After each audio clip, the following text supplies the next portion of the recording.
In 1993, Don Calhoun walked onto the Chicago stadium floor in a pair of hiking boots because he didn't want to scuff the hardwood.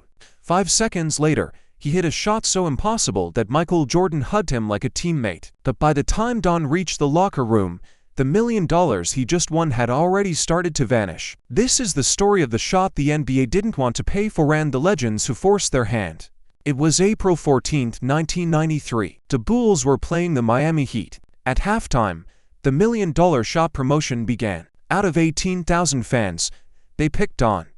Not because he looked like an athlete, but because he looked like a guy who wouldn't make it. The odds, less than 1%. The distance, 80 feet.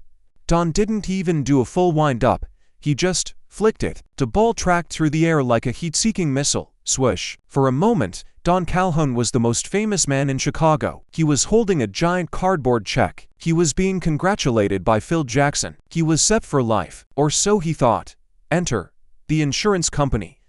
When a team offers $1 million prize, they don't actually have that cash sitting in a vault. They buy an insurance policy, and insurance companies hate losing. Days after the game, the investigators started digging.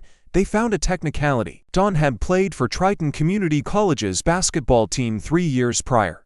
The rules stated you couldn't have played organized ball in the last 5 years. Never mind that Don was an office supply salesman. Never mind that he disclosed his college passed on the entry form, and the Bulls staff told him it was fine. The insurance company saw their out.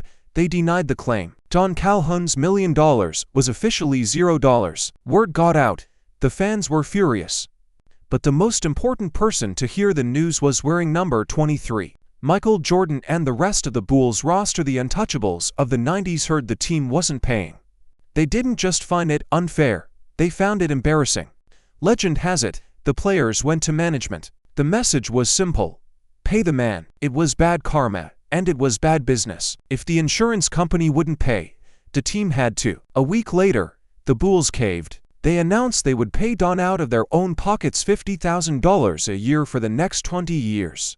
A year later, Don saw Jordan at a youth basketball game. He wanted an autograph, but Jordan recognized him first. His only question, did you get your money? Don Calhoun didn't become a superstar, and he didn't buy a private island. He kept working his job, and every year for 2 decades, a check for $50 grand arrived in his mailbox. He did the impossible, and because he did it in front of the greatest winners in sports history, he actually got to keep the prize. Next time you see a miracle shot on YouTube, remember Don, because hitting the shot is the easy part. Getting the check, that's the real victory. Yo, check the mic, 1, 2, for the story I'm about to spin about a regular guy named Don Calhoun, a true underdog to win. At the Chicago Stadium, April 93, that famous night, he sank an 80-foot shot for $1 million, shining oh so bright. The shot the NBA refused to pay, $1 million dream they almost took away. The insurance company cried foul, pointed at some fine print they found, said his college ball history voided the prize he won on hallowed ground. But Jordan and the Bulls stepped in, said pay the man, that ain't right, yo. So Don got paid $50K a year, the hero of the halftime show.